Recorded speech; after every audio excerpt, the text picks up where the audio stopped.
श्री चैतन्य जय नित्यानंद। जय द्वैत चंद्र जय गौर भक्त वृंद। जय द्वैत चंद्र जय गौर भक्त वृंद। जय जय श्री चैतन्य जय नित्यानंद। जय जय श्री चैतन्य जय नित्यानंद। जय द्वैत चंद्र जय गौर भक्त वृंद। जय द्वैत चंद्र जय गौर भक्त वृंद। ओके, हम लोग क्या पढ़ रहे थे? हम लोग ने कल पढ़ा था कि ज्ञान और वैराग्य भक्ति का अंग कभी नहीं है, और भक्ति में प्रवृत्त होने से व्यक्ति को अपने आप ही ज्ञान और वैराग्य प्राप्त हो जाता है। इसके बारे में ये श्लोक है, मेरे पीछे बोलिए। एते नाहि अद्भुता व्याध, एते नाहि अद्भुता व्याध, एतेन हि अद्भुता व्याध तवाहिंसादयो गुणाः, तवाहिंसादयो गुणः हरिभक्तौ प्रवृत्ता ये, हरिभक्तौ प्रवृत्ता ये न ते स्युः परतापिनः। न ते स्युः परतापिनः। हे व्याध, तुमने जो अहिंसा जैसा सद्गुण अपना रखा है वह आश्चर्यजनक नहीं है, क्योंकि जो भगवान की भक्ति में लगे हुए हैं वे ईर्ष्यावश अन्य को कष्ट नहीं देना चाहते। यह उदाहरण स्कंद पुराण से है और नारद मुनि द्वारा सुधरे हुए श्रीकारी मृगारी से कहा गया था। जो लोग नहीं जानते हैं इसके बारे में थोड़ा सा बता देता हूँ। पहले तो श्लोक के समझिए। एते ना ही अद्भुता व्याधा, एते ना ही अद्भुता, ये कोई अद्भुत बात नहीं है, सामान्य सी बात है, ऐसा कहना चाहिए।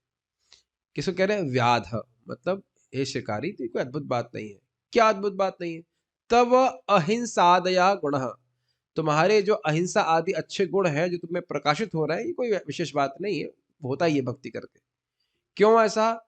हरि भक्तौ प्रवृत्ता ये अर्थात जो लोग हरि भक्ति में प्रवृत्त होते हैं, नाते स्युः परतापिनः, वह दूसरों के तापी नहीं होते, अर्थात दूसरों को ताप नहीं प्रदान करते, दूसरों को कष्ट प्रदान नहीं करते।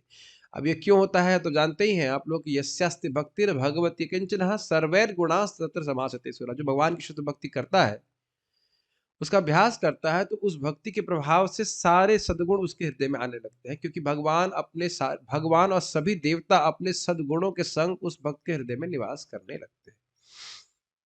इसीलिए लोग बड़े आसानी से मांस खाना और छोड़ देते हैं, क्योंकि इससे दूसरों को दुख मिलता है।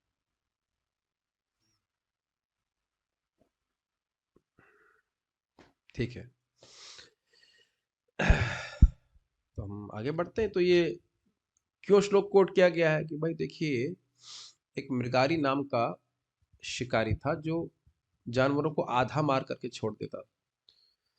तो एक बार उस रास्ते से नारद जी जा रहे थे और उन्होंने देखा कि लोग, जो जानवर है, तड़फड़ा रहे हैं आधा मरे हुए। उनको बहुत दया आई, तो उन्होंने देखा कि क्या कारण। तो देखा था कि वही शिकारी, इसका नाम मृगारी था, वह फिर से बाण साध रहा था एक हिरण को मारने के लिए। तो उन्होंने उस हिरण को उकसा दिया, खिसका दिया, मतलब भाग गया हिरण। उसे बहुत क्रोध आया और उसने कहा कि कौन व्यक्ति ऐसा जो किया। लेकिन नारद जी के सामने आते ही नारद जी के प्रभाव से उसका हृदय परिवर्तित होने लग गया। नारद जी दिव्य प्रभाव वाले व्यक्ति है, दिव्य इनका शरीर है। तो नारद जी से पूछते हैं, नारद जी भी प्रीचिंग में बड़े एक्सपर्ट हैं, पूछते हैं कि तुम उनको पूरा क्यों नहीं मार देते हो, आधा मार के क्यों छोड़ दे रहे? उसको सीधे अहिंसा का उपदेश नहीं दे रहे थे। कहते यही ऐसे मैंने सीखा है। और फिर तड़फड़ करे शब्द चैतन्य चरितामृत का है कि जब कोई जानवर मर जाता है और वो तड़पड़ाता है, तब मुझे बहुत अच्छा लगता है। मैं आनंद बढ़े हृदय, ऐसे कहते हैं, आनंद, मेरे हृदय में आनंद बढ़ जाता है। मतलब कितना उसकी घोर चित्त रहा होगा। आधा गर्दन कटी हुई किसी जानवर की, और वो तड़पड़ा रहा है, उससे किसी को आनंद मिल रहा है। मैं आनंद तो नहीं मिल रहा होगा, सोच रहा था कि मैं सुखी हो रहा हूँ, ये कोई आनंद की बात है ना। तो इस प्रकार से उसका चित्त था। तो ने कहा कि तुमको पता नहीं है, इस प्रकार से करने से ये देखो कितना बड़ा तुम्हें नरक की गति प्राप्त होगी। ठीक है, तुम उनको मार रहे हो तो तुम्हारा थोड़ा ज्ञान है, आधा मार रहे हो जानबूझ के, तुम उनको ताप दे रहे हो, उससे और तुमको नरक गति प्राप्त होगी। और फिर नारद जी ने दिखाया, देखो ये सब वेट कर रहा है तुम्हारा मरने का, और मरने के बाद तुमको काटेंगे इसी तरह से। तो बेचारा बड़ा घबरा गया। कहा, कैसे मैं बच सकता हूँ? तो कहते तुमको ये पहले अपना प्रोफेशन त्यागना पड़ेगा। नारद जी कहता है, अरे भाई मैं ये त्याग दूंगा तो मैं कैसे जीऊंगा? कहते हैं, नहीं मैं भेजूंगा, तुम चिंता मत करो, मेरी आज्ञा का पालन करो, तुम सब कुछ मिलेगा खाने पीने के लिए। तो उसने पहले अपना धनुष तुड़वा, मतलब नारद जी ने कहा धनुष तोड़ दो, धनुष तोड़ दिया, और जो भी उसका पाप की संपत्ति थी उसने दान में दे दी, और उसके बाद अपनी पत्नी के संग वो एक झोपड़ी में आकर रहने लगा। जब लोगों को मालूम चला कि भाई ये साधु बन गए हैं, तो बहुत आश्चर्यचकित हुए, खूब सारा अनाज-वनाज लाने लगे। इतना लाते कि वो स्टोर भी नहीं कर पाते। तो ऐसे करके जब 1 साल बीत गया भक्ति करते हुए, पूरी तरह परिवर्तित हो गया वो। तो जब 1 साल के बाद नारद जी ने देखा कि भाई शिष्य कहीं विलुप्त तो नहीं कर गया है, शिष्य है कि नहीं, गायब तो नहीं हो गया ये। तो देखने के लिए आए, तो पर्वत मुनि भी साथ में थे। और वहाँ पे नारद जी को देखने से पहले वो है, अब जानते हो कथा, फिर भी हम बता रहे हैं। और उनको प्रणाम करने से पहले, पता था गुरुजी को देख के प्रणाम करना चाहिए, तो प्रणाम करने से पहले वो पहले कूदता है, उसके बाद प्रणाम करता है। तो भाई मुझे ये क्या किया तुमने? तो कहा है कि एक्चुअली ये था कि सामने में कुछ चींटियाँ थी, उनको मैं मारना नहीं चाह रहा था। तो अब उसी पे नारद जी ये बात बोलते हैं कि इसमें कोई अद्भुत बात नहीं है, हे व्याध, कि तुम्हारे अहिंसा आदि गुण प्रकट हो गए। जो भी भक्ति में, हरि भक्ति में प्रवृत्त होता है, उसके अंदर सद्गुण आ जाते हैं। तो ये सब श्लोक क्यों बोले गए? ये बोला क्यों जा रहा है? कोई भी न्यूनता किसी के चरित्र में है, उसकी पूर्णता भगवान की भक्ति के द्वारा हो जाती है। भक्ति कर रहा है, सारी चीज़ों को अच्छे सद्गुण उसमें आ जाएँगे, और कुछ करने की ज़रूरत नहीं है। ये बात आप लोग बहुत समझ रहे हैं आसानी से, लेकिन देखिए, जब आप कभी भी किसी को कुछ बताएँगे, या अपने पे भी कुछ अब देखेंगे, हमें हमारे अंदर ये दुर्गुण है, ये है, वो है, तो उसके लिए कुछ अलग अभ्यास की आवश्यकता नहीं है, भक्ति करने से ही व्यक्ति को सारे सद्गुण आने लग जाते हैं। ठीक है? अब मैं नहीं समझ रहा हूँ कि आज सभी लोग सुबह उठने के अभ्यासी रहे। कितने लोग भक्ति में आने से पहले सुबह 3:30 बजे उठने के अभ्यासी रहे थे। हाँ, तो देखिए अभी अब सहज रूप से आने लगा, इज़ इट नॉट? मैं भी नहीं था, मैं तो कभी नहीं उठा था। मुझे याद नहीं आ रहा कि मैं कभी उठा हूँ। 5 बजे या 5:30 बजे कभी नहीं उठा, लेकिन अब देखिए नॉर्मल 5 बजे उठना है, 5 बजे तो बहुत लेट होता है। दिन समाप्त, प्रैक्टिकली एक तरह से। तो देखिए ये केवल शास्त्र की ही बात नहीं है, हम सब घटित होते हुए देख रहे हैं। जो भगवान का नाम जप करता है, भक्तों का संग करता है, वो सारे सद्गुणों से संपन्न हो जाता है। यहाँ पे महाप्रभु का जो डिस्कशन है साधना भक्ति का, वह समाप्त हो रहा है। अब हम लोग राग भक्ति के बारे में सुनेंगे। वैधि भक्ति साधनेर कहिलु विवरण, वैधि भक्ति साधनेर कहिलु विवरण। रागानुग भक्तिर लक्षण सुन सनातन। रागानुगा भक्तिर्लक्षण सुन सनातन। हे सनातन, मैं वैधि भक्ति के विषय में विस्तार से बतला चुका हूँ। अब मुझसे स्वतः स्फूर्त रागानुगा भक्ति तथा उसके लक्षणों के विषय में सुनो। देखिए स्वतः स्फूर्त का अर्थ आप पहले भी समझ चुके हैं, फिर मैं बताऊंगा। देखिए ऐसा नहीं है कि रागानुगा भक्ति में व्यक्ति शास्त्र की आज्ञा को त्याग देता है। शास्त्र की आज्ञा को नहीं त्याग रहा है, लेकिन केवल शास्त्र के प्रेरणा से, आज्ञा से भजन नहीं कर रहा है। उसकी आसक्ति है भगवान के विशेष प्रकार से सेवा करने में, तो इसलिए वह उस प्रकार से सेवा कर रहा है। अब उसको हम पढ़ेंगे तो समझ में आएगी बात। रागात्मिक भक्ति मुख्या ब्रजवासी जने, रागात्मिका भक्ति मुख्या व्रजवासी जाने। तार अनुगत भक्ति रागानुगा नामे। तारानुगत भक्ति रागानुगाना में। रागात्मिक भक्ति मुख्या ब्रजवासी जने, रागात्मिका भक्ति मुख्या व्रजवासी जाने। तार अनुगत भक्ति रागानुगा नामे। तारानुगत भक्ति रागानुगाना में। बहुत अच्छा डिस्कशन है, ध्यान से सुनते रहिएगा। वृंदावन के मूल निवासी कृष्ण से रागात्मिक भक्ति द्वारा जुड़े हुए हैं। रागात्मिक भक्ति द्वारा जुड़े हैं, ठीक है। ऐसी रागात्मिक भक्ति की बराबरी कोई नहीं कर सकता। तो यह सोचना कि मैं मंजरी हूं, मैं राधा हूं, या सुदामा हूं, श्रीदामा सखा हूं, यह मायावाद है। ये हो ही नहीं सकता है। पहले तो क्लियर समझ लेना चाहिए, हम यशोदा नहीं बन सकते। यशोदा मैया है। उनका अनुगत्य हो सकता है, उनके भाव का अनुगत्य हो सकता है, लेकिन बन नहीं सकते वो। ठीक। जब कोई भक्त वृंदावन के भक्तों के चरण चिन्हों का अनुसरण करता है, तो उसकी भक्ति रागानुग स्वतः स्फूर्त भक्ति कहलाती है। तात्पर्य, जीव गोस्वामी ने भक्ति संदर्भ में कहा है, तदेवं तत्तद अभिमान लक्षण भाव विशेषेण स्वाभाविक रागस्य वैशिष्ट्ये सति तत्तद राग प्रयुक्ता श्रवण कीर्तन स्मरण पाद सेवन वंदनात्म निवेदन प्रायः भक्तिस्तेषां रागात्मिका भक्तिरिति उच्यते। ततस्तदीयं रागाम रुच्यानुगच्छन्ति सा रागानुगा। जब शुद्ध भक्त वृंदावन के भक्त के चरण चिन्हों का अनुगमन करता है तो उसमें रागानुगा भक्ति उत्पन्न होती है। देखिए, इसको थोड़ा एक उदाहरण से समझ लीजिए। हम लोग जब दामोदर लीला पढ़ रहे थे तो आप जानते हैं कि वहां प्रभुपाद बताते हैं कि जो उन्नत भक्त है वह माता यशोदा के इस सौंदर्य का वर्णन, जो डिस्क्रिप्शन दिया, कैसे दही मथ रही हैं, उस सबको सुनते हैं, उस पर वो ध्यान करते हैं। कौन से भक्त? जो वात्सल्य भाव के भक्त। अब यहाँ एकदम स्पष्ट है कि रागात्मिक भक्त कौन है? ब्रजवासी गण, जिनका भगवान ब्रज मतलब ब्रज, गोकुल, जिसमें कृष्ण के प्रति सहज इस प्रकार के भाव है, वात्सल्य के, दास्य के और साख्य माधुर्य इत्यादि के। तो उनका अनुगत्य मतलब जैसा उनका भाव है वैसे भाव को स्वीकार करके जो लोग भक्ति करते हैं उसे रागानुगा कहते हैं। लेकिन आप जान रहे हैं कि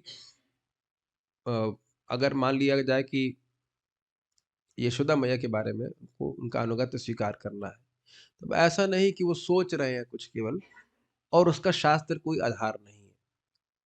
आपने सुना था ना कि दामोदर लीला में जो माता यशोदा का वर्णन सुखदेव गोस्वामी जी कर रहे हैं, तो वो शास्त्र का वर्णन है कि नहीं? बिना शास्त्र का श्रवण किए वो क्या, किस पे ध्यान करेंगे बताइए? किस लीला पे ध्यान करेंगे? और ये स्वतः स्फूर्त बात वाली प्रश्न आएगा कि हम रागानुगा भक्ति कब कर सकते हैं? जब कर सकेंगे तो कर सकेंगे। We are naturally attracted. जो रागानुग भाग भक्ति के स्तर पे है या साधना कर रहा है उस तरह से, तो वो सहज रूप से उन विशेष भावों के प्रति आकृष्ट होगा, उसको सोचने की जरूरत नहीं पड़ेगी।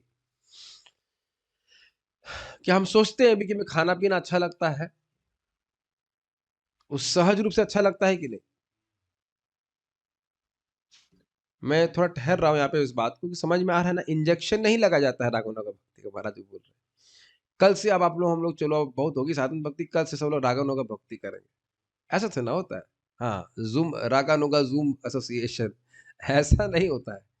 तो कोई इस प्रकार से बोलने लग जाए कि हाँ हम अब गोपी भाव को स्वीकार करेंगे, ये सब बोगस है और कुछ शब्द नहीं है। एक बार हम प्रवचन में सुन रहे थे, भक्त बोलने लगे कि वी आर मंजरी struggling in this material world. मैंने कहा व्हाट?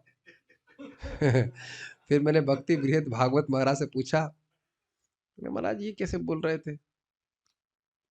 महाराज का उत्तर बड़ा अच्छा है, महाराज बड़े स्टाइल से उत्तर देते हैं, मंजरीज डोंट स्ट्रगल। जो वाकई मंजरी स्वरूप है उसको कोई स्ट्रगल है बताइए? वो तो भगवत प्रेम में एकदम डूबा हुआ है, वो स्ट्रगल करना पड़ेगा जगत में। रूप गोस्वामी जी स्ट्रगल कर रहे थे क्या बताइए? They are happy in Krishna consciousness. तो ये सब बातें पता नहीं कहाँ से आ जाती हैं। प्रभुपाद जी के ग्रंथ में कहीं नहीं आप पढ़ रहे हैं। हम तो मेरे मन करता है कि सारे ग्रंथ पढ़ा दूं, पर छान के दिखाओ कि कहाँ लिखा है। पढ़ पढ़ करके तात्पर्य सहित बताइए कहाँ प्रभुपाद ऐसा लिख रहे हैं। तो ऐसा कहीं नहीं इसमें सोचने की जरूरत नहीं होती। नेचुरल इंक्लिनेशन उन लीलाओं को श्रवण करता है। हम सभी लीलाओं को श्रवण करते हैं, शुद्ध होते होते कुछ विशेष लीलाओं के प्रति सहज आकर्षण होता है, तब उससे स्वतः स्फूर्त, देखिए स्वतः स्फूर्त मतलब नेचुरल। स्वतः मीन्स अपने आप स्फूर्त, अपने आप प्रकट, हम उसको सोच नहीं रहे, है कि नहीं? तो यह भी ध्यान देना कि रागानुगा साधना ही है, साध्य भक्ति नहीं है। साध्य भक्ति है रागात्मिका, उस प्रकार का प्रेम, लेकिन उनका अनुगत्य में रहकर भक्ति कर रहे। जैसे अगर आपको याद, हम पढ़ा चुके हैं भागवत में, श्रुतियां भगवान की आराधना करती हैं और उनसे कहती हैं कि हम वैसा ही आपसे प्रेम करना चाहती हैं जैसा कि गोपियों ने किया। उन्हें श्रुतिचारी गोपी कहते, तो वह गोपियों का अनुगत्य कर रही। वो ये नहीं कह रहे कि हम गोपियां बन जाएंगे। गोपियों के अनुगत्य कहा, गोपियों से प्रेम आपका करना चाहते हैं। भगवान ने कहा कठिन है, लेकिन फिर भी आपने ये इच्छा करी तो वरदान हमको आपको देंगे। तो ये एक तो समझ, एक पॉइंट तो पहली बात ये क्लियर होनी चाहिए, हो रही है कि रागात्मिक भक्त कहाँ के हैं? ब्रज के भक्त हैं और गोलोक के भक्त, और उनका अनुगत्य करने को रागानुगा भक्ति कहते हैं। ये नहीं कह सकते कि हम यशोदा तत्व बन जाएंगे, ये सब नहीं गोल है। ठीक है, चलिए पढ़ते हैं आगे। कभी कभी क्या होता है, जब कोई व्यक्ति साधना नहीं करता ठीक से, तो कहते हैं वो तो रागानुगा भक्ति कर रहा है। ऐसा नहीं होता है कि जो व्यक्ति मान लो कि मंगल आरती के लिए नहीं उठ रहा हो या जप नहीं कर रहा हो तो वो रागानुगा भक्ति हो जाती है।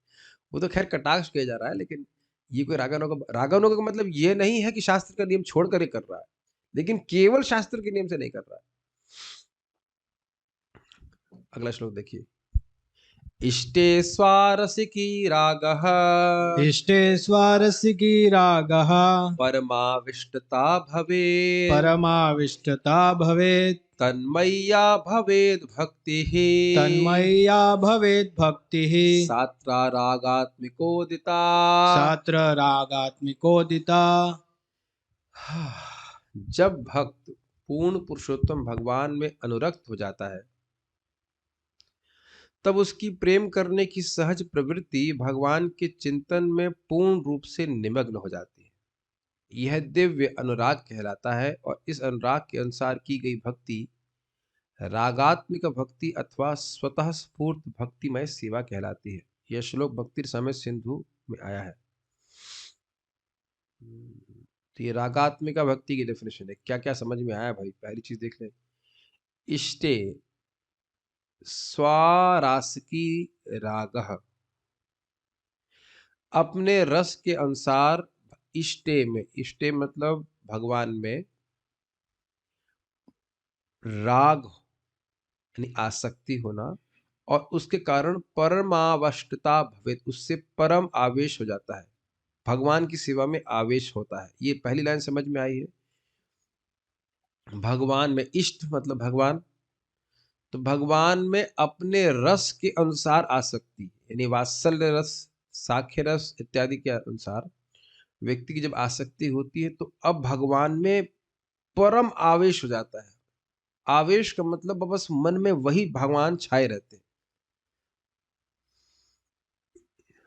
क्या है वो, हम लोग रोज दामोदर अष्टमी में गा रहे थे, सदा मे मनस्यावीराष्टम किमन्य इदं ते वपुरनाथ गोपाल बालम, सदा मे मनस्यावीरास्ताम किमन्ये। स्पष्ट समझ में आया?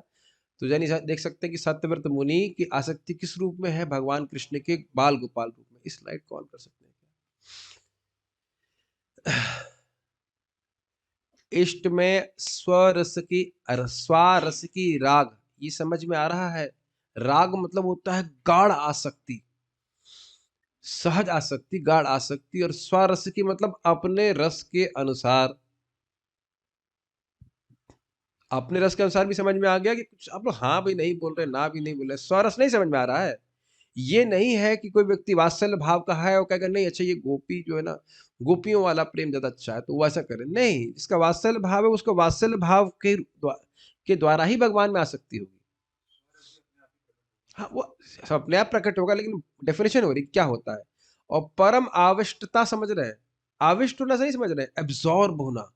और परम आविष्टता मतलब पूरी तरह से ऑब्जर्व, बाहर का कोई अनुसंधान ही नहीं कि क्या क्या है, केवल कृष्ण के उसी रूप में, कृष्ण किस प्रकार की गुणों में वह आसक्त रहता है। देखिए बच्चे के रूप में जो कृष्ण गुण प्रस्तुत कर रहे हैं, उन विशेष गुणों के प्रति भक्त आकर्षण होता है, उस रूप के प्रति आकृष्ट हो रहा है कि नहीं? ये बोल रहे हैं। उसके बाद यहाँ पे शब्द प्रभुपाद कह रहे हैं तन्मयी या। यहाँ तन्मयी का मतलब होता है तत्मयी, यानी उस दिव्य आसक्ति से युक्त जो भवेत भक्ति, जो भक्ति होती है उसको रागात्मिक, सा अत्र रागात्मिकोदितः, उसको रागात्मिक कहते हैं। ये संस्कृत थोड़ी थोड़ी समझ में आ रही है। इष्टे मतलब भगवान के, इष्ट कृष्ण में, कृष्ण में स्वारासिकी राग, अपने रस के अनुसार जो आसक्ति होती है, उस कारण से परम आवश्यकता जो होती है, एब्जॉर्प्शन हो जाता है कृष्ण में। तन्मयी, ऐसी ऐसी दिव्य आसक्ति से युक्त भक्ति को रागात्मिक भक्ति कहते हैं। रागानुगा नहीं, रागात्मिक। थोड़ा ध्यान देना होगा कि रागात्मिक बोल रहे हैं, मतलब परफेक्टेड भक्ति है। ब्रजवासियों की भक्तियों का वर्णन कर रहे हैं कि ये क्या भक्ति होती है। अपने अपने रस के अनुसार भगवान में विशेष रूप से राग है और इस कारण से भगवान में उनकी परम आवेश है। यशोदा मैया का, ब्रजवासियों का, सभी का इस प्रकार का भाव है और ऐसी भक्ति को रागात्मिक भक्ति कहते हैं। कुछ समझने में कठिनाई हो रही है, मैं फिर से रिपीट कर रहा हूं। कृष्ण इष्ट मतलब कृष्ण में अपने अपने रस के अनुसार, भाई साख मतलब सखाओं का अलग प्रकार का साख्य भाव है, साख्य रस है, दास्य रस है, वात्सल्य है, माधुर्य है इत्यादि। तो इनका अपने अपने रस के अनुसार कृष्ण में विशेष राग है। इतनी बात समझ में आ रही कि इसमें समझने में कोई कठिनाई है? ठीक। और जब भगवान में आसक्ति है तो मन कहाँ जाएगा बताइए? भगवान में जाएगा। अच्छा, इस बात को अगर ना समझ में आ रहा हो तो भूरिजन प्रभु ने वो राग की डिफरेंस समझाई थी। गौड़ीय वैष्णव सिद्धांत में कई बार समझाते हैं राग का मतलब क्या होता है। देखिए, एक बार एक योगी ध्यान कर रहा था, गायत्री कुछ कर रहा होगा, तो एक स्त्री थी, उसको अपने प्रेमी से मिलने जाना था। तो वो उतनी एब्जॉर्ब थी, आप स्वारस की राग कह लीजिए, इतना एब्जॉर्ब थी, परम आविष्ट थी। वो जा रही है, उसको पता भी नहीं चला कि उसकी टांग उस योगी के लग गई और भागे जा रही। उसके बाद जब वो लौट के आती है, अच्छा जब टांग मार दी तो योगी की तो स्वभाव से बात है भाई, साधुओं का अभिमान ऐसे ही रहता है। अरे वो भी माता जी ने लात मार के चली गई और हमको मतलब सॉरी भी नहीं बोला उसने। बड़ा दुख लगा उसको, फिर भी उसने अपने मन को संयमित किया और वह अपना गायत्री जैसे भी किया, वो डिस्टर्ब्ड माइंड से गायत्री कर लिया उसने। अब जब वो लौट की स्त्री आई और तब जो है साधु के पास आए, साधु से क्षमा मांगने लगी कि मैं मेरे को पाँव मार दिया, जो भी कुछ रहा हो। तो तुम अभी क्षमा मांग रही हो और जब तुम टांग से मतलब मार के तुम चली गई थी तब तुमने कुछ देखा भी नहीं था मुड़कर, ये कैसा है सीन है, समझ नहीं आ रहा मेरे को। तब उन्होंने कहा कि मैं अपने प्रेमी से मिलने के लिए इतनी उत्सुक थी कि मेरे लिए बाहर का बाह्य अनुसंधान ही नहीं रहा। ये बाह्य अनुसंधान समझते हैं, मतलब अवेयरनेस, बाहर की अवेयरनेस नहीं थी कि क्या हो रहा है क्या नहीं हो रहा है। वातावरण नहीं है, अवेयरनेस मतलब बाहर क्या है, किसको लात मार रही हूँ, क्या कर रहा हूँ, पता ही नहीं चल रहा है। तो इसका ये कथा के द्वारा व्यक्ति को राग की बात बोली जाती है कि राग अधिक होता है तो व्यक्ति को होश ही नहीं रहता बाहर का। राग का मतलब है कि जो आपका इष्ट है उसमें इतना एब्जॉर्प्शन है कि बाहर की दुनिया का होश हवास ही नहीं है। अब तो समझ में आ रहा होगा। अरे रोज तो हम लोग एब्जॉर्ब हो ही जाते हैं नींद में, दुनिया का क्या खबर रहती है। वैसे तो ये बहुत अच्छा उदाहरण नहीं है, लेकिन एक होश हवास ना रहने के बारे में बोल रहा हूँ। ऐसे ये राग के कारण नहीं है, लेकिन तो तमोगुण की वजह से। देखो हम लोग को तो ऐसा कोई राग वाग है नहीं लेकिन लोग हो जाते हैं इस तरह बेविल्टर हो जाते हैं। बहुत जगह पे थोड़ा-थोड़ा समय के लिए लोग बेविल्टर हो सकते हैं ऐसे, लेकिन यहाँ पे विशेष रूप से भगवान कृष्ण के प्रति ऐसा राग है। जैसे आप जानते हैं ना, गोपियों ने भगवान की बाँसुरी सुनी तो अब ध्यान नहीं रखा कि वो पति क्या बोलेगा और न सास-ससुर क्या बोलेंगे, सब लोग सब छोड़ कर के वो घर भगवान के पास चले गए। ये चीज़ है। Complete absorption. तो ये रागात्मक भक्ति कर रहे हैं। रागानुगा नहीं बोल रहे, रागात्मक बोल रहे हैं। ये परफेक्टेड भक्ति है जो ब्रजवासियों की ब्रज में भगवान के प्रति होती है, अपने-अपने रस के अनुसार। क्या सखा लोग रागात्मक भक्त हैं? माता यशोदा रागात्मक भक्त है और ललिता विशाखा आदि, समझ में आ गया ना? आप ठीक, हम लोग साधना भक्ति भी कर रहे हैं, इसमें भी संदेह है कि नहीं? क्योंकि साधना भक्ति भी लक्ष्य केवल केवल प्रेम भक्ति होता है हमारा, केवल। No comments. अब इसको समझा रहे हैं बंगला में। इष्टे गाढ़ तृष्णा रागेर स्वरूप लक्षण, इष्टे गाढ तृष्णा रागे स्वरूप लक्षण, इष्टे आविष्टता एई तटस्थ लक्षण। इष्टे आविष्टिताये तटस्थ लक्षण। अब मैं समझता हूँ स्वरूप लक्षण और तटस्थ लक्षण समझते होंगे। आकृति और प्रकृति यह स्वरूप लक्षण होता है किसी वस्तु का, किसी भी वस्तु का, और कार्य उसका तटस्थ लक्षण होता है। तो अब देखिए एकदम स्पष्ट है, पिछले श्लोक में आपने इष्ट सुना था, तो इसमें क्या लिख रहे हैं? इष्टे। और यहाँ प्रभुपाद क्या कर रहे हैं? वांछित विषय अर्थात पूर्ण पुरुषोत्तम भगवान में। क्लियर? इष्ट मतलब क्या था? इष्ट मतलब भगवान श्री कृष्ण में गाढ़ तृष्णा। गाढ़ का मतलब क्या होता है? हाँ, गाढ़ का मतलब समझते हैं, एकदम डेंस, डेंस, कंडेंस्ड, जैसे दूध और कंडेंस्ड मिल्क।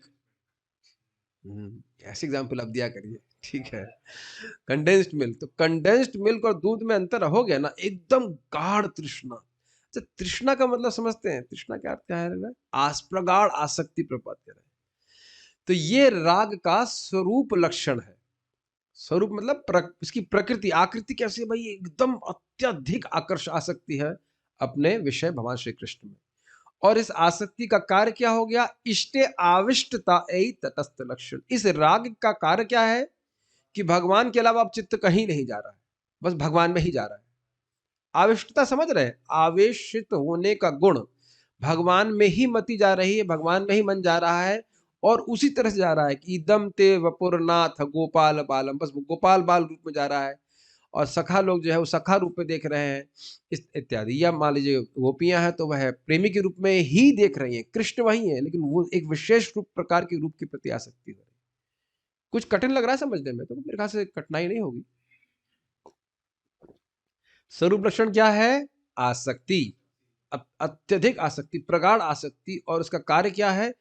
भगवान में ही आवेश आवेश है, भगवान के अलावा कहीं नहीं जाता। जैसे बताते हैं भक्त लोग, भक्ति साम्य सिंधु में इसका वर्णन है कि एक गोपी योगासन करके बैठी, ध्यान लगा रही है। क्यों? किसी तरह कृष्ण उसके हृदय से चले जाए, प्रत्याहार कर रही है कि कृष्ण मन में ना आए। ये समझ में आ रहा है? यहाँ कोई प्रयास नहीं करना पड़ रहा है कि मन में कृष्ण आए। भाई सीधी-सीधी बात है। देखिए, आप इस जगत में देखते हैं कि जहाँ हमारी आसक्ति होती है, वहाँ पे मन लगाने के लिए आपको कोई नाक नहीं दबानी पड़ती है, अपना प्राणायाम नहीं करना पड़ता। वो सहज मन उधर जाता है कि नहीं? उससे कुछ अंदाज़ लगा लीजिए कि भाई उसका कई कोई कोटि गुना अधिक भगवान कृष्ण में सहज आकर्षण है, तो कृष्ण में सहज रूप से मन जा रहा है। ठीक है? तो अब हम स्वाभाविक सी बात ये नहीं कर सकते, ठीक है, कल से आप लोग रागात्मक भक्ति करेंगे, हम लोग अभ्यास करेंगे, अपने मन को कृष्ण में लगाएँगे। You can't preach that. It's a state, is it not?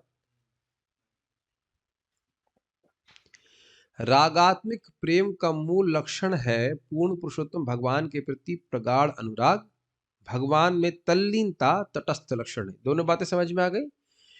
क्योंकि भगवान में आसक्ति है, तो आसक्ति क्या कार्य कराएगी? भगवान में आवेश रहेगा मन, सिंपल।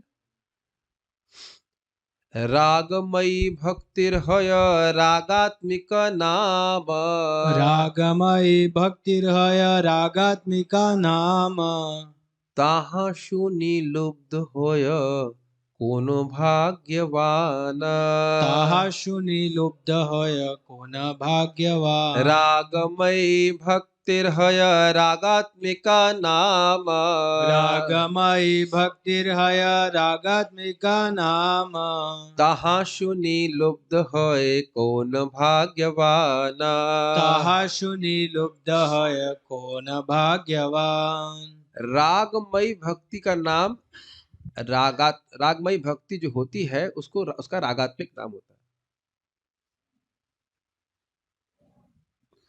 आत्मिक, तो आत्मिक शब्द को कैसे समझाऊं मैं आपको? नामात्मक, जिसमें नाम हो, जिसकी आत्मा ही नाम हो, ऐसे कह लीजिए। रागात्मिक मतलब जिसकी आत्मा ही राग हो, मतलब इसका स्वरूप ही राग हो। तो रागमयी भक्ति का नाम रागात्मिका भक्ति कहलाता है। तहा शुनि लुब्ध होय कोनो भाग्यवान, तो इसका श्रवण करके कोई भाग्यवान व्यक्ति इसके प्रति लोभी हो सकता है। अब इसका अब प्रकट देख रहे हैं, इसका अर्थ क्या हुआ? इमेजिनेशन से काम नहीं चलता है। भगवान की लीलाओं को श्रवण करते करते मानो किसी व्यक्ति के हृदय में लोभ होने लगे कि काश मैं भी भगवान से ऐसा प्रेम करूं। इमेजिनेशन का कोई स्कोप नहीं है, इमेजिनेशन का कोई स्कोप नहीं है। इमेजिनेशन इज डिफरेंट फ्रॉम लोभ। मैं ये सोचने लग जाऊं कि मैं कल से मैं सोचूं कि मैं गोपी हूं, लेकिन अभी भी आइसक्रीम पे या व्हाटएवर, क्या नाम लिया जाए, पोहे के ऊपर लोभ हो रहा है, तो फिर ये कैसे रागात्मक हो गया बताइए? रागवना का भी नहीं होगा इस तरह से। कुछ समझ पा रहे हैं इस बात को? केवल रूप की बात नहीं कर रहे हैं, किस प्रकार से ऐसे रागात्मिक भक्त माता यशोदा या श्री राम आदि कृष्ण की सेवा कर रहे हैं। समझिए मेरी बात, क्या क्या बोल रहे हैं, कैसे रागानुगा डेवलप होती है ये बात बोल रहे हैं। रागात्मिका समझ में आ रहा है ना, वो तो नित्य सिद्ध रागात्मिका भक्ति है। अब कृष्ण बुक ही पढ़ रहे हैं, चलिए कृष्ण बुक पढ़ रहे हैं, सजारी लीला ही पढ़ रहे हैं, अभी तो कुछ पता नहीं क्या भाव है, लेकिन सुनते सुनते सुनते सुनते हृदय शुद्ध होते होते जब विशेष भगवान के संबंध जो उनके भक्तों से हैं, विशेष परिकरों से, और उनके प्रति लोभ होने लग जाए किसी भाग्यवान व्यक्ति का, क्योंकि देखिए भाग्यवान इसलिए स्वतः स्फूर्त बोल रहे हैं, ये नहीं बोल रहे कि हमें सोचना है कि मेरा मेरा आकर्षण तो गोपी वाली भक्ति का है, मेरा आकर्षण तो मेढक बनने का है ना, कुछ भी ऐसा। You can't have to, you don't have to imagine that. जब बोलते हैं स्वतः स्फूर्त, मतलब उसके लिए आपको अलग से प्रयास नहीं करना पड़ता। लीला देखिए क्या लिखा, ताहा शून्य लब्ध होए कौन भाग्यवान, लुब्ध लोभी हो जाए कि हमको भी ऐसी प्रकार का भगवान की भक्ति प्राप्त हो जाए। जैसे देखिए श्रुतियां लोभी हो गई थी कि नहीं, वो सुनी थी गोपियों के प्रेम के बारे में, तो फिर वह उनको भी मन में लोभ हो गया कि हम भी कृष्ण के से ऐसा ही गोपी भाव में उनकी सेवा कर सके। ये लोभ है। It is not dictated only by शास्त्र। और ये नहीं बोलो शास्त्र से नहीं, क्योंकि शास्त्र श्रवण किए बिना भगवान की लीला को सुनोगे कैसे?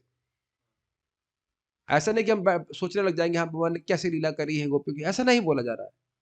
शास्त्र श्रवण करके उसका लोभ होने लग जाए, ये बात बोल रहे हैं। रुक जाए, नहीं समझ में आ रहा है? पूछिए पूछिए, पहले अनुवाद पढ़ लेते हैं। इस तरह जो भक्ति राग यानी प्रगाढ़ आसक्ति से युक्त होती है वह रागात्मिका कहलाती है। यदि कोई भक्त ऐसी स्थिति को प्राप्त होता है तो वह परम भाग्यशाली माना जाता है। कुछ पूछ रहे थे? जैसे सुना है कि भगवान के रूप में और लीला में कोई भेद नहीं होता, तो जैसे हाँ, मतलब मैं बोला केवल रूप नहीं, तन्नाम रूप चरितादि सुकीर्तनानु, नाम रूप गुण लीला सभी को श्रवण करता है और इस प्रकार से उसका आकर्षण होने लगता है। जैसे हमको स्मरण एक विधि बताई है कि हमको स्मरण करना है नवोदय भक्ति में, तो जैसे भगवान की डीटी फॉर्म को हमने देखा तो हम उसको स्मरण करने की कोशिश कर रहे हैं, अपना प्रयास कर रहे हैं, तो उसको उसको भी इससे रिलेशन में लेंगे कि नहीं देखिए, हम लोग जैसे भगवान के नाम जप कर रहे हैं, जो कुछ भी कर रहे हैं, हम तो वैदिक भक्ति के अनुसार कर रहे हैं। नहीं, ऐसे रूप अगर बैठ के कोई 10 मिनट या 5 मिनट सुबह से शाम में दे रहा है राधा श्याम सुंदर की कि आज जो ड्यूटी वो फॉर्म ठीक है, देखा। लेकिन यहाँ उस तरह से नहीं बोला जा रहा है। अब भगवान का विग्रह को देख रहे हैं, भगवान कैसे उस रस को प्रकट करेंगे उस भक्त को, वह भी अलग अलग हो जाएगा ना। कृष्ण बलराम को कोई देख रहा है, अब अपने रस के अनुसार अलग देखेगा। आप जानते हैं मल्ला नाम वाला श्लोक जो है, तो एक अलग बात हो जाएगी। हम बहुत ज्यादा उसका व्याख्या हम क्या कर पाएंगे, बस इतनी बात समझ में आ रही है कि उसको सुनकर के हृदय में लोभ होने लग जाए कि हमको इस प्रकार से भगवान की प्राप्ति करनी है, तो ये बात नहीं। हाँ, ये इंपॉर्टेंट बात है कि हृदय शुद्ध होगा। और कौन सी स्टेज पे राग का भक्ति की जाए, इस पे मैं कुछ नहीं कह सकता। किसी को कब लोभ हो जाएगा क्या कह सकते हैं, लेकिन जनरली वक्तों से सुना है कि अनर्थ निवृत्ति के बाद ही व्यक्ति ऐसा कर सकता है। लेकिन इसका मैंने बहुत डिटेल रिसर्च नहीं करी, तो मैं उस पर अधिक नहीं कह सकता। इस पे भी पढ़ाना पड़ेगा, भक्ति समृद्ध सिंधु से पढ़ना पड़ेगा कि क्या कैसा कुछ है। यहाँ तो सार रूप में बताया जा रहा है, तो जितना है तुम ग्रहण कर लेते बस।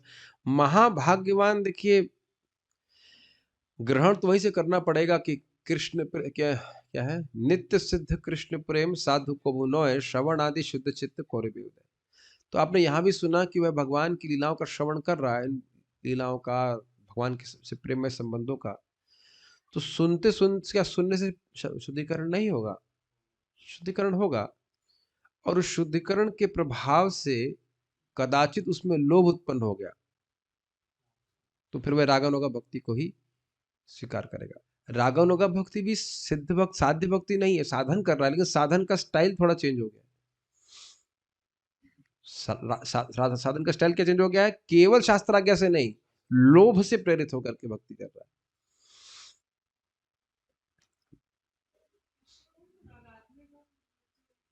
हाँ, देखिए, जो मैं समझ पा रहा हूँ उसमें है, पहली लाइन का अर्थ है रागात्मिका नाम, ताहा शुनि लुब्ध होए कौन भाग्यवान। ये सेकंड जो है वो रागानुगा का वर्णन हो रहा है, जो मैं समझ पा रहा हूँ। देखिए प्रभुपाद अनुवाद कैसे कर रहे हैं, यह सुनकर लालायित हो जाता है कोई भाग्यवान व्यक्ति। रागमयी भक्तिर है रागात्मिका नाम। रागात्मिका भक्ति क्या है? साध्य भक्ति, जिसमें भगवान कृष्ण के प्रति सहज ऐसा प्रेम है। अब उसको सुन करके कि ऐसा प्रेम है, रागात्मिका भक्ति का वर्णन श्रवण करके, ये बताइए हम लोग गोलोक जाना चाहते कि नहीं? क्यों जाना चाहते हैं? वो सुने ना उसके बारे में, वहां की विशेषता। हम लोग रागानुगा भक्ति नहीं कर रहे, लेकिन हम लोग सुने तो है ना उसके बारे में। और आप देखिए कि हमको ये भी नहीं पता कि हमारा भाव क्या है, लेकिन कहीं ना कहीं एक स्पार्क तो रहता है ना कि हाँ भाई वहां कुछ पहुंचेंगे तो वहां की स्थिति वैकुंठ जैसे अलग होगी।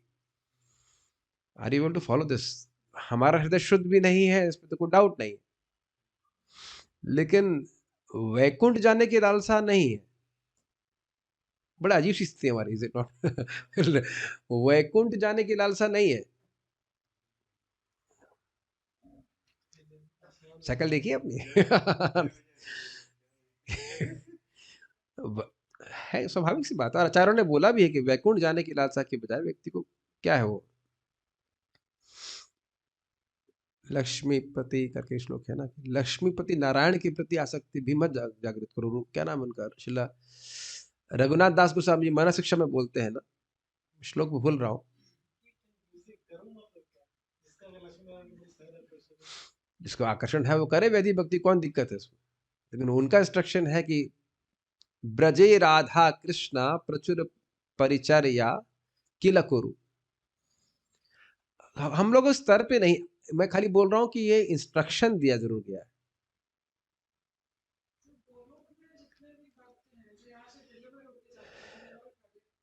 हाँ, एक प्रश्न है कि क्या जो गोलोक में यहाँ से भक्त जाते हैं वो सब रागानुगा भक्त हैं? जी हाँ, रागानुगा भक्ति करके ही व्यक्ति गोलोक की प्राप्ति कर सकता है। ये हम लोग पहले भी पढ़े थे, राग मार्ग में भक्ति करता है। आप कहेंगे बोले हमारा कभी होएगा? पहले 16 माला तो करना सीखिए। Is it not? माइक के पूछिए जब कुछ पूछना चाहते हैं। हाँ। एक बार ब्रह्म मोहन लीला पे जब क्लास चल रही थी तो महाराज ने बताया था कि जो जो भी वात्सल्य भाव में गोपियां थी, दे वर डिजायरिंग कि हम यशोदा माँ जैसे कृष्ण के सेवा करें। हाँ। सेवा कर पाते। तो उन्होंने क्लैरिफिकेशन दिया था कि it was a promotional pass time और उनको शुद्ध करने के लिए नो कमेंट्स। सिद्धांत ये है कि जो व्यक्ति भगवान के प्रति भाव को प्राप्त होता है तो फिर वह वहां पे जाता है जहाँ पे भगवान की लीलाएं चल रही होती हैं, उसे भौम लीला कहते हैं। ये ट्रेनिंग वाला सिस्टम ऐसा है, और उसके बाद वो फर्दर ट्रेनिंग प्राप्त करके भगवान का प्रेम प्राप्त करके गोलोक की प्राप्ति करता है। अब बाकी डिटेल्स हम कुछ, कौन व्यक्ति क्या भक्त क्या कह रहे हैं, ये चीज हम प्रभुपाद से सुने, सभी लोग इसको सुने हैं, तो ये चीज है। और उस पर every devotee can have a different take, so I can not say anything. हमने महाराज जी से सीखा, परम पूज्य वृंदावन चंद्र महाराज, उससे कुछ ऐसे पूछेंगे तो कहेंगे अब हम नहीं जानते वो क्या बोल रहे थे और आप क्या सुने, लेकिन ये शास्त्र का वचन है इस प्रकार से। ठीक है, रागात्मिका को समझ में आ रहा है ना? जो गोलोक के भक्तों का सहज प्रेम भगवान के प्रति है उसे रागात्मिक कहते हैं। उसको सुन करके हृदय में किसी के लोभ आने लग जाए तो ये, और फिर उसके अनुसार में भक्ति करने लग जाते तो रागानुगा भक्ति कहलाती है। देखिए, रागात्मिक भक्त है, उनकी भगवान में सहज आसक्ति है, और उसके बारे में सुन करके कि देखो कैसे कृष्ण के जो मित्र हैं कैसे कृष्ण के संग प्रेम से खेल रहे हैं, तो उसके हृदय में लोभ आ जाए कि हाँ काश मेरा भी भगवान से ऐसा प्रेम हो, तो फिर वह साधन भक्ति कर रहा है, हरे कृष्ण मंत्र जब कर रहा है, फिर भी एक लोभ से कि काश इस हरि नाम प्रभु ऐसा प्रेम हमारे हृदय में जागृत कर दीजिए। भागवत सुन रहा है, काश ऐसा प्रेम भगवान के प्रति हमारे हृदय में जागृत हो जाए। ये केवल शास्त्र आज्ञा से नहीं कर रहा है, शास्त्र के अनुसार ही भक्ति कर रहा है, लेकिन केवल शास्त्र के अनुसार नहीं कर रहा है, वो लोभ से भी कर रहा है। देखिए, इसका प्रचार नहीं किया सकता है। जब बोला जा रहा है स्वतः स्फूर्त, तो हम फिर से रिपीट करेंगे, ऐसा नहीं करेंगे कि आप चलिए भाई अब नकुल प्रभु कल से मैं और आप रागानुगा भक्ति स्टार्ट करते हैं। ऐसा नहीं कह सकते। राग कैन नॉट बी फोर्स्ड। चलिए इसको आगे देखिए, समझ में आएगा। लोभे ब्रजवासिर भावे करे अनुगति, लोभे व्रजवासिर्भावे करे अनुगति, शास्त्र युक्ति नाही माने रागानुगार प्रकृति। शास्त्र युक्ति नाही माने रागानुगार प्रकृति। लोभ से ब्रजवासियों के भाव का अनुगत करता है, लेकिन ये नहीं सोचना चाहिए कि एक महीना कर रहा है साख के भाव सितंबर में साख के भाव, नवंबर में कोई नया भाव, ऐसा नहीं होता है। समझ रहे, साख के वात्सल्य, दास से साख के वात्सल्य और माधुर्य, उसका फिर वापस रोटेशन साख के, ऐसा नहीं होता है। वो एक विशेष भाव के प्रति ही इसका आकर्षण रहेगा। और ये समझिए, बार बार मुझे आपको बताने की जरूरत नहीं पड़ेगी आपको किस में लोभ हो रहा है। लोभ किसी को बता बता कर नहीं करते हैं कि भाई तुम्हारा लोभ उस पर होना चाहिए। तुम मयूर हो और तुम मंगल आरती न जाकर के काऊ काऊ काऊ काऊ करो, तो इस प्रकार से लोभ नहीं होता है। It can not be forced. और लोगों ने सोचिए यार, लोगों ने ऐसा किया भी है, जो थोड़े भोले वाले लोग हैं। प्रभुपाद जी के जमाने में ऐसा किया है, तो अब तो और भी अधिक हो सकता है। या कोई पुरुष लोग भी स्त्री का कपड़ा पहन के बैठ जाते हो, देखा था मैंने। अच्छा, सखी भेकी कहते हैं। अरे भाई, सोचना चाहिए, इस जड़ शरीर को कृष्ण भोगेंगे क्या, बताइए। सब बेवकूफी की बात है। ठीक है, तो उनके भाव का अनुगत करते, उस तरह के भाव का अनुशीलन करते, उस तरह से कृष्ण से प्रेम करने का वो प्रयास करते हैं। शास्त्र युक्ति नहीं माने रागानुगार प्रकृति। अब इसका अर्थ सीधे सीधे क्या होगा? शास्त्र की बात को शास्त्र की युक्ति नहीं मानता है, मतलब क्या शास्त्र का बिल्कुल उल्लंघन कर देता है? नहीं, कहने का मतलब यहाँ पे ये है कि केवल शास्त्र की युक्ति से कार्य नहीं कर रहा है। देखिए, शास्त्र की युक्ति छोड़ करके भक्ति की जाएगी तो ये तो नहीं ठीक माना जा रहा है ना।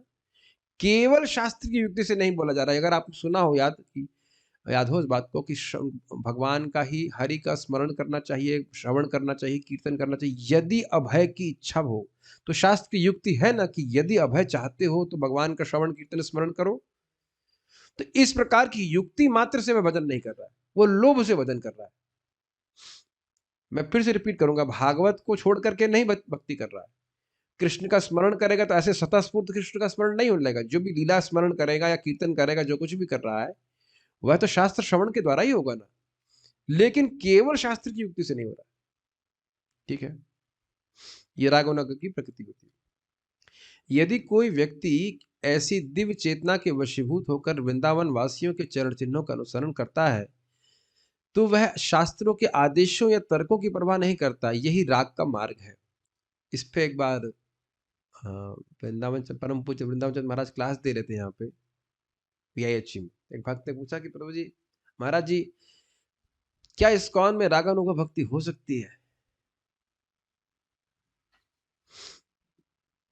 तो महाराज बोले कि, महाराज थोड़ा सा क्रोध में आकर के बोले, कहने देखिए, रागानुगा भक्ति का क्या वर्णन हो रहा है कि वह शास्त्र की युक्ति की भी परवाह नहीं करता, तो इस्कॉन की अथॉरिटी की परवाह करेगा?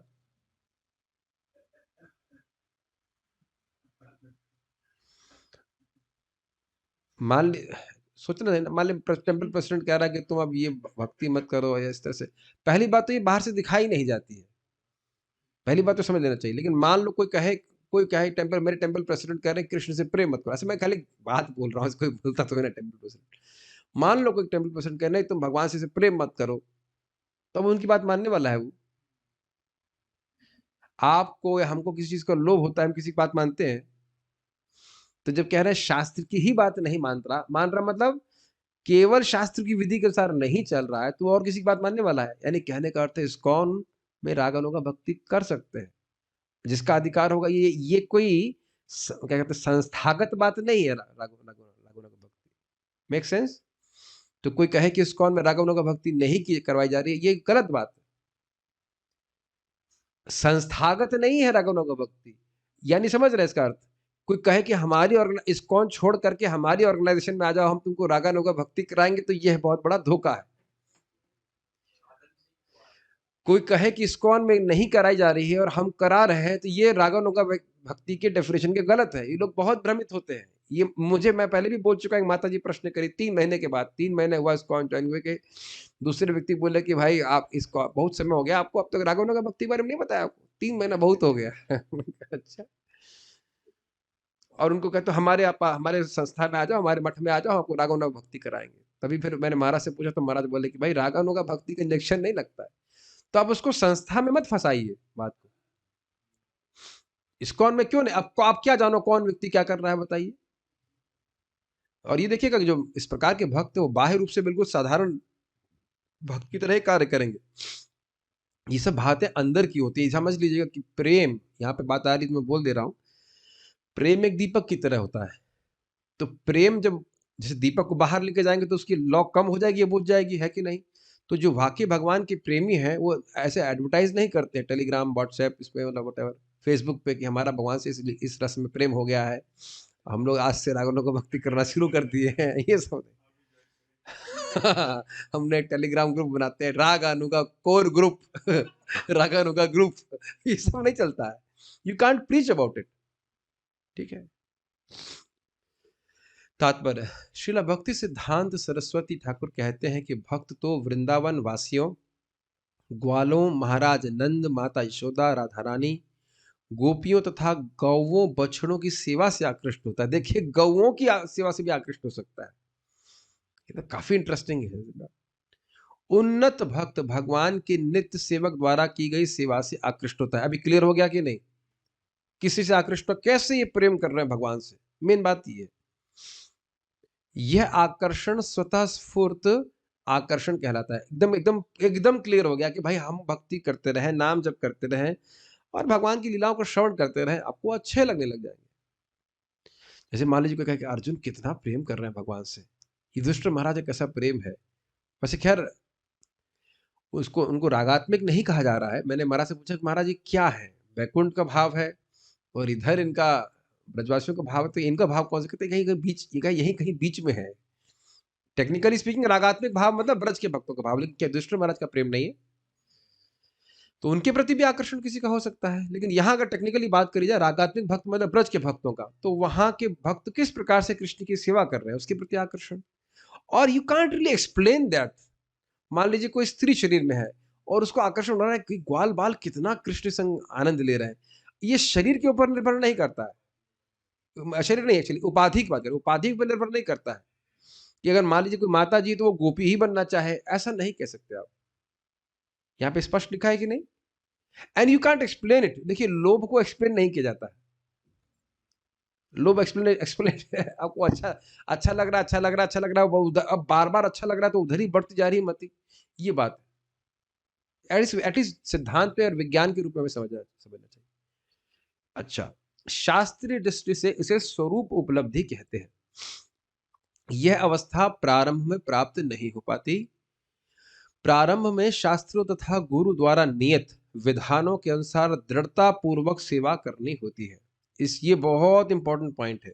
दृढ़ता का मतलब अच्छा लगे बुरा लगे, मूड है नहीं है, अच्छा लग रहा है नहीं लग रहा है, कौन सा स्माइली आपके मुख पे आ रहा है, is it not, whatever, you may be smiling, you may be having a very bad face, you may be feeling miserable or whatever, दृढ़ता से पालन करना, रोज 16 माला का जप करना इत्यादि इत्यादि। वैदिक भक्ति की विधि से निरंतर सेवा करते रहने से धीरे धीरे सहज आकर्षण जागृत होता है। यह रागानुगा आकर्षण या रागानुगा भक्ति कहलाती है। तो प्रभुपाद जी यहाँ स्पष्ट रूप से हमको नहीं बता रहे हैं कि कौन सी स्टेज में आता है, कि निष्ठा के स्तर पे, कि कौन से स्तर पे, मुझको नहीं पता, इसलिए इस तात्पर्य से हमको नहीं समझ पा रहा है। लेकिन ये बात है कि जब आकर्षण जागृत होता है तो व्यक्ति को मालूम चल जाता है कि आकर्षण जागृत हो गया है। रागानुगा पद में स्थित भक्त पहले से ही शास्त्रीय आदेश तथा तर्क में दक्ष होता है। बहुत ध्यान से सुनते चलिए,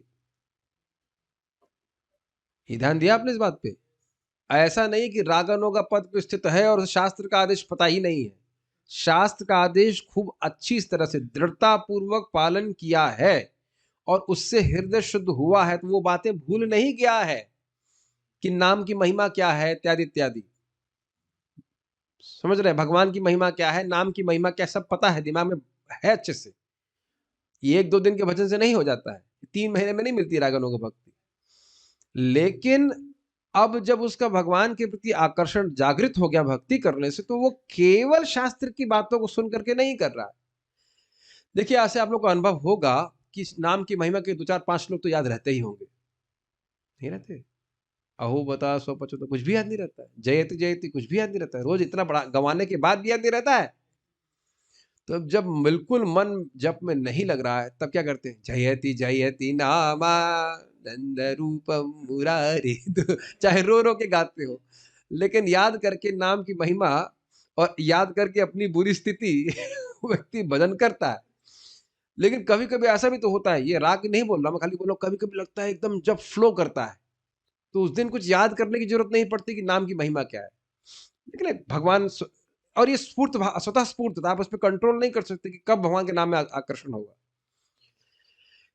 सबको अनुभव हुआ कि कभी कभी एकदम से बहुत अच्छा लगता है, तो आप जरा भूल जाते हैं कि नाम में क्या महिमा है, ये वो सब। और एग्जाम्पल समझ लीजिए, जैसे रसगुल्ला खाते, अभी आपने दूध पकौड़े खाए थे, उसमें कितने विटामिन और प्रोटीन्स थे, तो कोई गिन, आप लोग कहाँ मिल गए आपको? हम इनवाइट किया था एक डिवोटी ने, तो माता जी ने बहुत अच्छे दूध पकौड़े बनाए थे। तो स्वाभाविक सी बात है, आप उसकी महिमा सुन रहे होंगे कि भाई इस दूध पकौड़े को पाने से शरीर में ये प्रोटीन मिलता है, वो मिलता है। कुछ भी नहीं सोच रहे थे ना, टेस्ट कर रहे थे कि नहीं, केवल लोभवश खा रहे थे कि नहीं।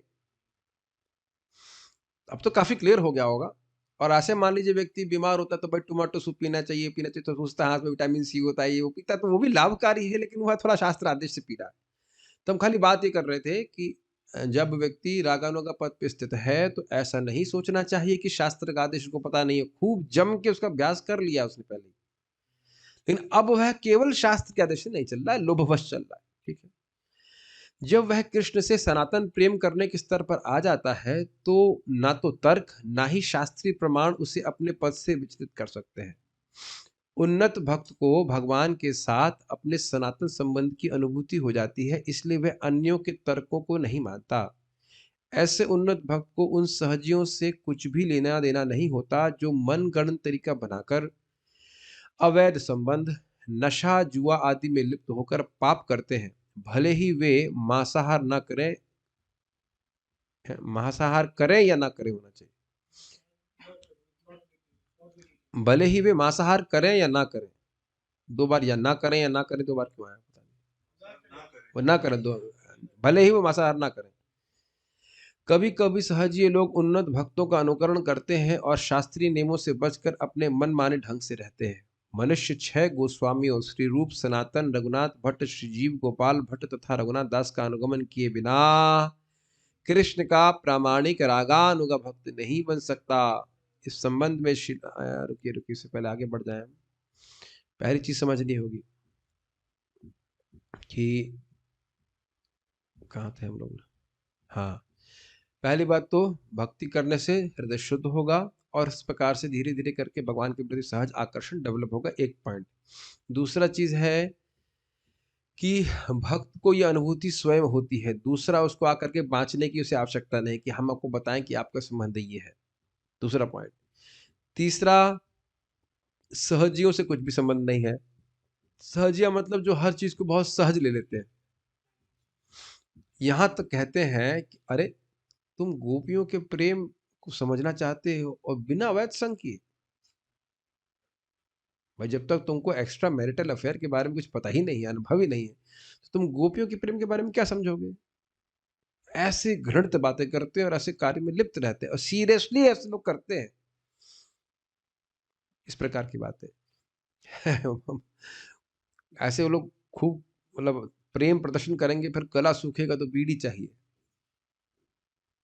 जब बुरी आदतों को ही नहीं छोड़ पा रहे हो, अनर्थ निवृत्ति को ही क्रॉस नहीं किए, तो तुम क्या यहाँ आकर्षण की बात कर रहे हो? और यहाँ पे आप अन्य तात्पर्य में कहेंगे कि वो हम मतलब जो भक्त लोग गंभीरता से भक्ति कर रहे हैं उनको भक्त नहीं कहेंगे, फिलोसोफर्स अच्छे लोग हैं, लेकिन भक्त नहीं कहेंगे। खुद दिखाएंगे कि लग रहा है भक्त में भगवान के प्रेम में पागल हो ही जा रहे हैं ऐसे करके। लेकिन मुख्य बात ही मतलब एक मेन लक्षण आप देख सकते हो, क्या मुख्य ग्रॉस जो अनर्थ है क्या उनसे भी वो मुक्त हुए हैं कि नहीं? बीड़ी पीने वाला व्यक्ति भगवान के प्रति इस प्रकार के सहज आकर्षण को नहीं जागृत कर सकता है, एकदम स्पष्ट है। यानी जो उन्नत भक्त है वो तो अनर्थ निवृत्ति को से काफी पहले दूरी आते थे, तो पहले छूट गई उसकी, नहीं तो इस प्रकार का प्रेम भगवान के प्रति नहीं जागृत हो सकता। समझ में आ रही है बातें जी? और वो अनुकरण करते हैं, लेकिन वह शास्त्र के नियमों का नहीं पालन करना चाहते। हाँ, और दूसरा बात प्रभुपाद यहाँ पे कह रहे हैं कि गोस्वामियों का अनुगमन किए बिना व्यक्ति राग अनुग भक्ति को प्राप्त नहीं कर सकता। पहला इंस्ट्रक्शन तो है वाचो वेगम मनस क्रोध वेगम जिह्वा वेगम उदरपस्त वेगम एतान वेगान यो विषहेत धीरा सर्वाम अपि माम पृथ्वीम सशाद। और इसीलिए Srila Prabhupada ji nectar of instruction के तात्पर्य में बोलते हैं इंट्रोडक्शन में, पहले व्यक्ति को गोस्वामी बनना होगा, सतगुण पे आना होगा, तब उच्चतर बातें प्रकट की जाएगी। तो यहाँ अभी रजोगुण तमोगुण में चित्त भरा हुआ है, वो क्या समझेगा उच्चतर बातों को? मान लीजिए इंग्लिश का कोई बच्चा है, वो ABCD जान नहीं रहा है, उसको शेक्सपियर की नॉवल क्या पढ़ेंगे बताइए, पूछेगा भी तो क्या मतलब हुआ उसका। तो ये एक बहुत इंपॉर्टेंट बात है। सहजिया लोग इस प्रकार से गोस्वामी को अनुसरण नहीं करना चाहते। ठीक है, तो प्रामाणिक रागानुग भक्त नहीं बन पाएगा। उसको गोस्वामी का अनुगमन करते हुए उनका अपनी इंद्रियों को सीमित करने का अभ्यास करना होगा। इस संबंध में श्रील नरोत्तम दास ठाकुर कहते हैं, रूप रघुनाथ पदे हई बेयाकूति कबे हम भुजाबो से युगल पीरीति। राधा कृष्ण की प्रेमालाप के विषय में सहजियों की धारणा प्रामाणिक नहीं है, क्योंकि वे 6 गोस्वामी द्वारा निर्धारित नियमों का पालन नहीं करते। उनका अवैध संबंध तथा उनके द्वारा रूप गोस्वामी के वेश की नकल तथा शास्त्रों के संस्तुत नियमों का उल्लंघन उन्हें नरक के गर्त में ले जाएगा। क्या हैवी तात्पर्य। बस जैसे रूप गोस्वामी जी ड्रेस करते थे, केवल वो ड्रेस पहन लेने से, वो वेश पहन लेने से व्यक्ति रूप गोस्वामी जी का अनुगत्य नहीं बन अनुगत्य बोलेगा, अनुगामी नहीं बन जाता है। कितना वो संयम से रहते थे बताइए। ये बात ध्यान रखिए कि इंद्रिय संयम किए बिना व्यक्ति को भगवत प्रेम प्राप्त नहीं हो सकता है। आप अंतलीला के अध्याय 3 को पढ़िएगा, जहाँ पे लखा हीरा को धार के बारे में बताया गया है। वह स्पष्ट बोला है कि जैसे उसकी इंद्रियां संयमित हुई, भगवान की भक्ति कर रही थी, भगवान का प्रेम उसके शरीर में प्रकाशित होने लगा। ये बहुत बड़ी एडवाइस मिल रही है, हम सभी लोगों के लिए बहुत बड़ी एडवाइस मिल रही है। बहुत बड़ा एक हिंट मिल रहा है कि इंद्रिय संयमित किए बिना कोई सोचे कि हम भगवान का प्रेम प्राप्त कर लेंगे, संभव नहीं है। और उदाहरण भी सुखदेव गोस्वामी से हम सुन रहे थे ना, महाराज समझा रहे थे कि पेड़ है, सॉरी पेड़ नहीं, खेत की माड़ समझते हैं, माड़ बोलते हैं, मेड़ बॉर्डर बनता है ना, धान का खेत होता है, पानी भरने के लिए मेड़ बनाते हैं, उसमें लीक कर दिया जाए, जगह जगह तोड़ दिया तो सारा पानी बह जाता है। तो अगर व्यक्ति इंद्रिय संयमित नहीं करता है तो आध्यात्मिक ज्ञान जो कल्टीवेट करता है वो सब लूज होने लगता है धीरे धीरे। तो बहुत बहुत इंपॉर्टेंट बात। आपको पता भी होगा, श्रील भक्ति सिंह ठाकुर जी जब यहाँ पे राधाकुंड में पहली बार आए तो खबर फैल गई कि श्रील भक्ति ठाकुर जी के महान प्रचारक बेटे आने वाले हैं, क्या कहते हैं, परिव्राजकाचार्य इत्यादि इत्यादि। तो वहाँ के बाबा जी लोग बड़े उत्सुक थे उनको रिसीव करने के लिए। देखा कि कार से उतरते हैं और ओवरकोट पहन करके, तो उसी में उनको आश्चर्य हो गया। सोचे कि बाबा जी वेश में ऐसे कुछ उतरेंगे, और फिर वह ईशो उपनिषद की शिक्षा देते हैं। वो सोच रहे थे कि कोई गोस्वामी ग्रंथ या कुछ, हाँ मतलब हाई बात बोलेंगे कुछ। तो क्यों बोल रहे हैं? क्योंकि तुम लोग यहाँ रह रहे हो और गलत कार्य कर रहे हो, इतने उच्च स्थान पर गलत कार्य कर रहे हो। पहले ये समझो कि ईश्वर पर सब कुछ भगवान का है, भोग बुद्धि को त्यागो। तो अधिकार के अनुसार व्यक्ति कार्य करना चाहिए। ये नकलची सहजिए ठगे गए हैं तथा अभागे हैं। वो अपने ही कोई चीटिंग करता है, कौन चीटिंग और किसी को करे, खुद ही चीटिंग कर रहे हैं। वे परमहंसों के समान नहीं हो सकते, लंपट तथा परमहंस समान स्तर पर नहीं हो सकते। लंपट समझते हैं जो स्त्री आदमी फंसा रहता है व्यक्तियों से।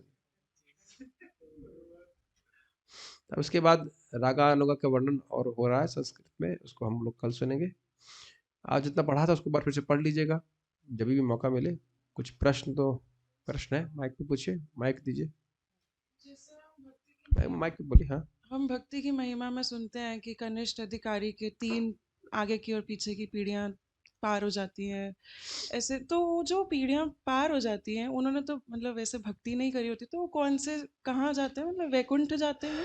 देखिए इस पे अलग अलग बात बोल रहे हैं। वही कोई बोले थे कि मुक्त हो जाता है का मतलब क्या, वो भी भक्त बन जाते हैं, और भक्त बनने के बाद मुक्त हो जाते हैं। और ये भी एक अंडरस्टैंडिंग है कि वह डायरेक्ट भगवान के पास भी चले जाते हैं। प्रहलाद, हाँ ये भी है, लेकिन अभी भक्ति संदर्भ में स्पष्ट मैं पढ़ रहा था, प्रहलाद महाराज ने जिन जिन का स्मरण किया वो सब वैकुंठ चले गए, एकदम स्पष्ट इसमें लिखा हुआ। अब क्योंकि जीव अनंत है, सबका स्मरण कर नहीं पाएंगे, तो इसलिए सब लोग नहीं गए, हम लोग नेक्स्ट बैच में। अब इनका डाउट है, कह रहे कनिष्ठ अधिकारी खुद को भी तारे। भाई जो शास्त्र में लिखा लिखा है उसको यथावत स्वीकार कर लीजिए ना, क्या दिक्कत। मत बनिए फिर कनिष्ठ, क्या कह सकते, सीधे मध्यम बन जाइए। देखिए एक छोटा बच्चा भी भगवान पिता को प्रिय होता है। थोड़ा समझने का प्रयास कीजिए। कनिष्ठ हम एकदम उसको विलेन बना दे रहे हैं, विलेन नहीं है वो, उसको शास्त्र का ज्ञान नहीं है। हर व्यक्ति तो कनिष्ठ रूप से शुरू करता है ना, लेकिन कनिष्ठ है लेकिन अनुगत में है। क्रमे क्रमे से ही भक्त होई भी उत्तम। थोड़ा समझ रहे हैं, एक व्यक्ति कनिष्ठ है और वह अब किसी का सुनना ही नहीं चाहता है, वो गड़बड़ चीज है। लेकिन हमको नहीं पता है और हम सभी लोग कनिष्ठ के लेवल पे हैं, हम सुन रहे हैं तो धीरे धीरे इंप्रूव कर रहे हैं कि नहीं कर रहे।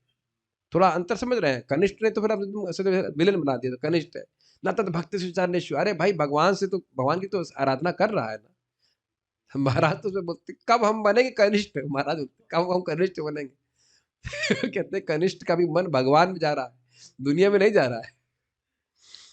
तो उसको पता नहीं है कि वैष्णव से कैसे बर्ताव करना चाहिए। तो पता नहीं होना तो ऐसे होगा ना, छोटा बच्चा उसको पता नहीं होता बॉडी कहाँ करना है, तो उसको विलन बना देते हैं क्या।